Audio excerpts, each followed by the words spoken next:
سے کھولتا ہوں کہ شاید ہمیں ہمارے دل میں حقیقت اتر جائے اور ایک اللہ سے ہمارا تعلق ہو جائے کہ وہ وفاؤں والا ہے۔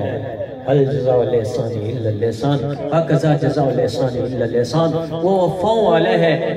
پکار کے کہتا ہے میرا بندہ تو وفا کا بدلہ وفا مانگتا ہے، تو تیرا رب بھی تجھ سے یہی کہتا ہے کیا وہ احسان کا بدلہ احسان نہیں ہونا چاہیے؟ احسان کے بدلے میں تو نافرمان ہو جاتا ہے۔ هل جزاء الاحسان الا الاحسان فبأي آلاء ربكما تكذبان۔ دیکھتا نہیں میں نے تیرے لئے ساری کائنات کو مسخر کیا، ہر چیز تیری خدمت میں ہے، میں نے اتنی وفا کر دی ہے، تو کیا کر رہا ہے؟ میں نے سورج کو چمکایا ہے، مجھے ضرورت نہیں ہے، تیری فصلوں کو پکاتا ہے۔ میں نے چاند کو تیرے لیے لایا ہوں، مجھے ضرورت نہیں ہے، تیرے پھلوں میں چاند مٹھاس بھرتا ہے۔ میں ہوا چلاتا ہوں، مجھے ضرورت نہیں ہے، تیری زندگی کا سامان بنتی ہے۔ میں زمین سے پانی تیرے لیے پاکیزہ نکالتا ہوں، مجھے ضرورت نہیں ہے، تیرا رب پانی نہیں پیتا، تیرے لیے نکالتا ہوں کہ تیری پیاس بجھے۔ میں زمین سے تیرے لیے غلے اگاتا ہوں، سبزیاں اگاتا ہوں، مجھے ضرورت نہیں ہے، تیرے لیے لاتا ہوں، گندم نکالتا ہوں، آٹا بنوا کے تیرے پیٹ میں پہنچاتا ہوں، مجھے ضرورت نہیں ہے، تیری خوراک بنانے کے لیے میں نے اتنا کچھ کر دیا۔ کفا باللہ وکیلا، کفا باللہ نصیبا، کفا باللہ رقیبا۔ کوئی اور بھی ہے جو یہ سب کچھ کرے؟ کیا میں تجھے کافی نہیں ہوں؟ علیہ اللہ بکاف عبدا۔ اتنا کچھ کرنے کے بعد اللہ کہتا ہے کیا میں تجھے کافی نہیں ہوں؟ علیہ اللہ بکاف عبدا، کیا تیرا رب تجھے کافی نہیں ہے؟ اتنا کچھ تیرے ساتھ کرنے والا، اب بھی تو میرا نافرمان ہے، مجھے چھوڑ کے کہیں اور جاتا ہے۔ اینا تذہبون۔ اس آیت میں مجھے یوں لگتا ہے جیسے ماں کبھی کبھی بچہ نہ مان رہا ہو تو ماں باپ عاجزہ کو پوتر کیویں سمجھتے ہیں، پوتر دن ساڑھی سمجھ نہیں آتی۔ اس آیت میں اللہ اس محبت سے کہہ رہا ہے اینا تذہبون، مجھے چھوڑ کے کہاں جاتے ہو؟ یا ایوہ الانسان ما غرک بربک الکریم، اپنے مہربان رب کو چھوڑ کے اینا تذہبون کدھر جاتا ہے؟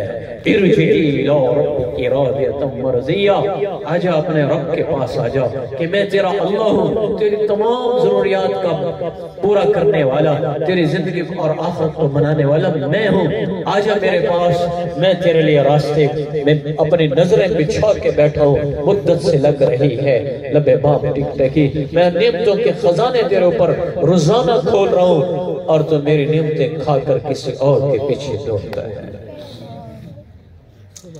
بھائیو اپنے اللہ سے تعلق بناؤ، اللہ راضی ہو گیا تو ہماری زندگی خوبصورت بن جائے گی۔ ہمارے دلوں میں چین کیوں نہیں ہے؟ ہمارے چہروں پہ نور کہاں چلا گیا ہے؟ ہماری روحانیت کہاں چلی گئی؟ یہ تو وہ مسلمان ہیں جو لا الہ الا اللہ پڑھتے تھے، ایک وقت تھا ان کے چہروں کو دیکھ کے کافر ڈر جاتے تھے، ان کے ہاتھ میں تلوار ہوتی تھی اور گھوڑا نیچے ہوتا تھا اور ایک ہاتھ میں قرآن ہوتا تھا اور اللہ کی صدا لگانے والے تھے۔ آج انہی ہاتھوں میں موبائل آ گئے اور ناچ گانے کے آلات آ گئے اور ان کے نیچے گاڑیاں آئیں اور آرام دہ سواریاں آئیں اور اللہ کو بھول گئے اور تلاوت کو بھول گئے، قرآن کو پڑھنا بھول گئے۔ قرآن مجید رکھا ہوا ہے بس اوپر شلف میں رکھا ہوا ہے الماری میں کہ بس خیر کے لیے پڑھا ہے۔ کتنے لوگ ہیں جن کے گھروں میں صبح سویرے قرآن کی تلاوت ہوتی ہے کہ اللہ کا پیغام ہے۔ ایک دور تھا جب خط لکھے جاتے تھے اور خط کو پڑھ کر بڑے خوش ہوتے تھے اور کسی محبوب کا خط آتا تھا تو اس کو بار بار پڑھا جاتا تھا، میرے محبوب نے کیا لکھا ہے؟ ماں کہتی بار بار پڑھ کے، میرے بیٹے نے میں عربی میں تھا تو خط بھیجتا تھا، خط کا زمانہ ہوتا تھا تو اماں جی دو مرتبہ بھائی سے کہتی تھی میرے پوتر دی گلہ میں دوبارہ سنا، میرے پوتر دی گلہ دوبارہ سنا۔ اور گھر سے کبھی خط آتا تھا، میں فوج میں تھا تو میں بھی خط کو دو تین مرتبہ پڑھتا تھا، کہ خوشی ہوتی ہے جب کسی کو پتہ چلے کہ میرا خط 2 مرتبہ پڑھا، بات کو غور کیا گیا۔ ایسے جب اللہ کے کلام کو گھر میں پڑھا جاتا ہے تو اللہ بھی خوش ہوتا ہے کہ میرے بندے میرا ذکر کر رہے ہیں، میرے بندے میرا کلام پڑھ رہے ہیں، میرے بندے میرے پیغام کو دل سے لگا رہے ہیں، سینے سے لگا رہے ہیں، میرا پیغام پڑھ کے عمل کر رہے ہیں۔ اے تواڈے فرج ملدن ان کے ساتھ ایک چھوٹی سی کتاب ہوتی ہے کہ اس کو یوں یوں چلانا ہے. کتنی گاڑیاں جدید آ چکی ہیں، ان کے ساتھ پوری کتاب ہے. اس گاڑی کو یوں یوں آپریٹ کرنا ہے، اس کو سسٹم ایسے ہے، ایسے ایسے چلانا ہے. میرے پاس ایک گھڑی ہے، وہ میں گھر بھول گیا، وہ گھڑیوں کے ساتھ ایک چھوٹی سی کتاب آئی تھی، اس گھڑی کو یوں یوں چلانا ہے. یہ ایک چھوٹی سی چیز کو چلانے کے لیے ایک ترتیب لوگ بتاتے ہیں. اس پورے جسم کو کیسے چلانا ہے اللہ نے آسمان سے قرآن اتارا ہے. نہ پڑھتے ہیں نہ مولوی سن کے عمل کریں گے. اے کیڑی زندگی ہے، اولئک کالانعام بل ہم اضل، جانوروں سے بدتر ہماری زندگی ہو چکی ہے. بھائیو قرآن کو پڑھو، وہ تمہارے جسم کو چلانے کی ترتیب بتائے گا کہ جسم یوں چلے گا تو دنیا اور آخرت میں سکھ پائے گا. اور اگر قرآن نہیں پڑھا اور غلط چلایا ہے تو پھر نظام الٹا ہو جائے گا.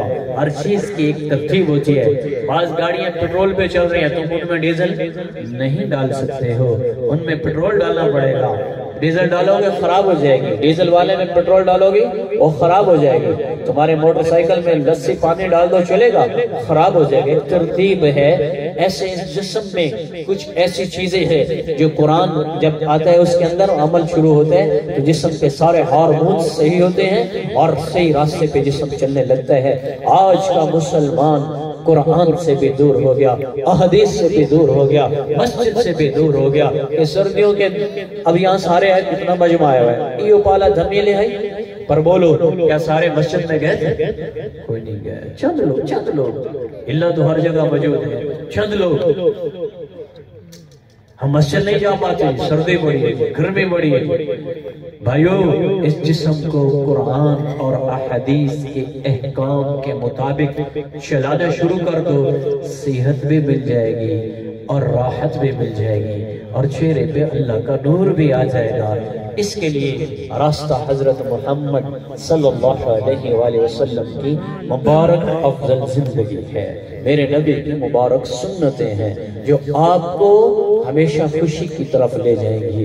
میرے نبی کی وہ زندگی ایسی زندگی ہے جو آپ کو اللہ کے قریب کر دے گی. اللہ تک پہنچنے کا ایک ہی راستہ ہے، محمدی راستہ. میرے نبی کی مبارک سنتیں، جو اس سنت کو لے گا وہ اللہ کے قریب چلا جائے گا. من یطیع اللہ ورسولہ فقد فاز فوزا عظیما. اے قرآن دا سندہ بھی ہے کہ جیڑا میرے نبی دی طریقے دے آسی میں انہوں کامیاب کر دے سکتے. تو ہم اپنے نبی کی زندگی کو چھوڑ کے کامیاب ہو سکتے کبھی نہیں. لہذا کامیابی کا راستہ یہی ہے کہ اپنے نبی کی مبارک افضل سنتوں کو ہم ہر جگہ زندہ کریں، ہر ماحول میں، ہر معاشرے میں، ہر شعبے میں اپنے نبی کی سنتوں کو زندہ کریں. اور سب سے پہلے اپنے جسم پہ یہ سنت کے قانون نافذ کر لیں. سب سے پہلے اپنے جسم پہ قانون نافذ کر لیں.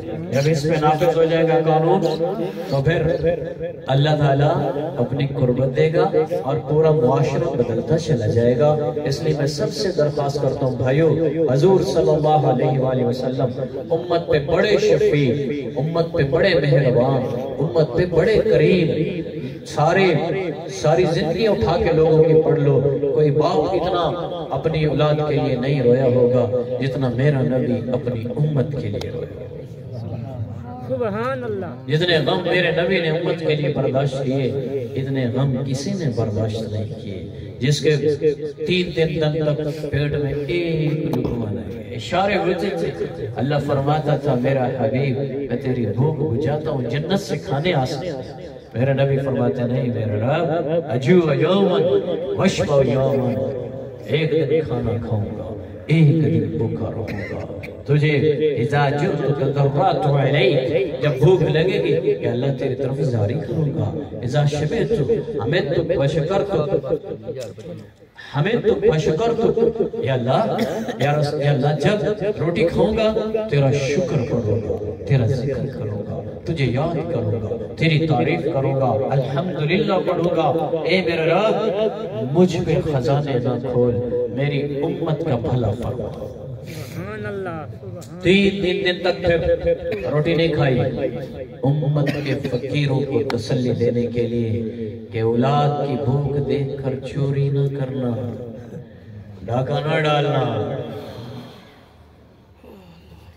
کسی کی شمع نہ بجھا دینا اپنے چراغ جلانے کے لیے، کسی کی عزتوں کو برباد نہ کر دینا اپنے پیٹ کی آگ بجھانے کے لیے، غریبوں کے منہ سے نوالے نہ چھین لینا اپنے پیٹ کی آگ بجھانے کے لیے، بلکہ پیچھے دیکھنا تمہارے نبی مسجد نبی میں بیٹھ کے نماز پڑھ رہے ہیں، کعب بن حجر ہے، یا رسول اللہ انی ارائیت تصلی جالسا، میں دیکھ رہا ہوں آپ بیٹھ کے نماز پڑھ رہے ہیں، ماذا فعل یا رسول اللہ، رأیت متغیر اللون، کیا ہوا یا رسول اللہ، آپ کا تو رنگ بھی پھیکا پڑا ہوا ہے۔ میرے نبی نے پیٹ سے کپڑا ہٹایا، کہا دیکھ کعب، تو کعب دیکھ کے رو پڑے، 2 پتھر بندے ہوئے تھے، 2 پتھر، بھوک لگے تھے پیٹ پیچھے مڈیندا آدمی، یہ کبھی درد ہوتا ہے کیسے پیٹ دبایا جاتا ہے، 2 پتھر باندھے ہوئے، کہا کعب مجھے بھوک لگی تھی، طاقت کوئی نہ تھی اس لیے میں نے بیٹھ کے نماز پڑھی ہے۔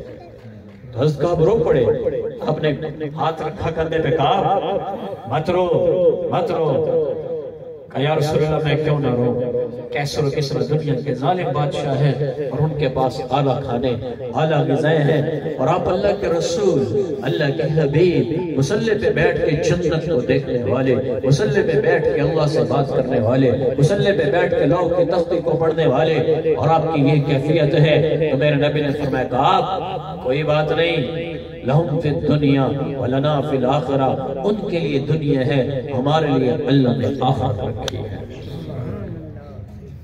ظلم نہ کرنا، پیچھے اپنے نبی کی زندگی پڑھ لینا، کسی کو ستانا نہیں ہے،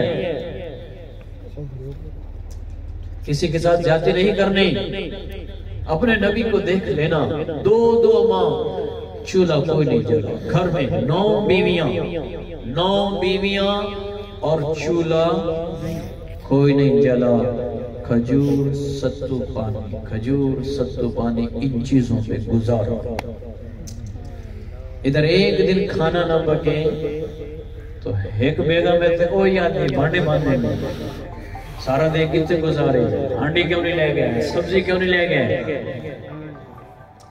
اور میرے نبی کے 9 بیویاں، 11 شادیاں کل کی، اور 9 ایک وقت میں نبی کے لیے اور معاملہ تھا، امت کے لیے 4، انسانوں کے لیے، اب مسلمانوں کے لیے صرف 4 بیویاں ایک وقت میں رکھ سکتے ہیں۔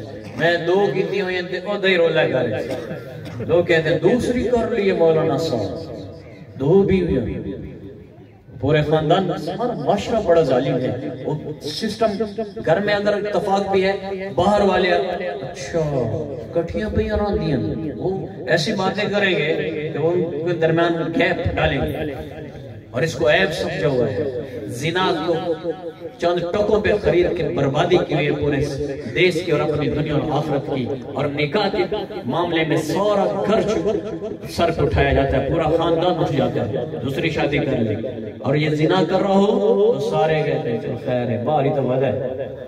اتنی جہالت آ چکی، اتنی بیوقوفیاں آ گئی، اتنی غلاظتیں آ گئی کہ نکاح کو عذاب سمجھا ہوا ہے اور عذاب کو ثواب سمجھا ہوا ہے۔ میرے نبی کی 9 بیویاں اور گھر میں چولہا کوئی نہیں ہے، سب کو پتہ ہے اللہ کے نبی کا گھر ہے، قربانیاں دینا ہمارے اوپر لازمی ہے۔ امت کو سبق دینے کے لیے بھائیو، اپنے حبیب صلی اللہ علیہ وسلم کی مبارک زندگی کو دیکھو گے سکون مل جائے گا۔ جتنے تمہارے ہوں گے، جب اللہ کے نبی کے غم کو دیکھو گے، ہمارے غم تو خوشی میں بدل جائے گا۔ تو اس رسول صلی اللہ علیہ وسلم کی مبارک زندگی کو اپناؤ جو ہمارے لیے سب۔ ایک رات آپ چارپائی پہ لیٹے ہوئے ہیں، موٹے باندھ کی چارپائی تھی میرے نبی کی، آپ اس پہ لیٹے ہوئے ہیں، تو ایک رات کا وقت ہوا تو آپ یوں ہی نہیں ہوتی ہی ہوتے ڈیڈ اپنے پیڑ اوپر رکھ کے ایسے نیچے جھکے ہوئے ہیں۔ امی عائشہ رضی اللہ عنہ دوسری چارپائی پہ تھی، ان کی نظر کھلی، آنکھ پڑی، یا رسول اللہ خیر تو ہے، آپ کی طبیعت تو ٹھیک ہے؟ تو میرے نبی نے فرمایا عائشہ مجھے بھوک لگی ہے، تم روٹی کے لیے ظلم کر، بچوں کی فیس کے لیے جھوٹ بول کے پیسے کماتے ہیں، گھر بنانے کے لیے روزانہ ڈکیٹیاں ہو رہی تمہارے شہر میں، گھر بنانا، اپنی بہنوں کی شادی کے لیے نوجوان ڈکیٹی کرتا ہے، کسی کی بہن کے زیور لوٹ، اپنے نبی کی زندگی پڑھو، اپنے نبی کی تاریخ پڑھو، انسانیت کو زندہ کرو اپنے اندر کہ اس وقت ہم جانوروں سے بدتر ہو چکے ہیں۔ انسانیت لاؤ زندگی میں، اور انسانیت اللہ کی قربت کا ذریعہ ہے، اور انسانیت میرے حبیب صلی اللہ علیہ وسلم کی مبارک زندگی ہے۔ ایک ایک سنت میں خیر چھپی ہوئی ہے۔ میں سارے مجمع سے درخواست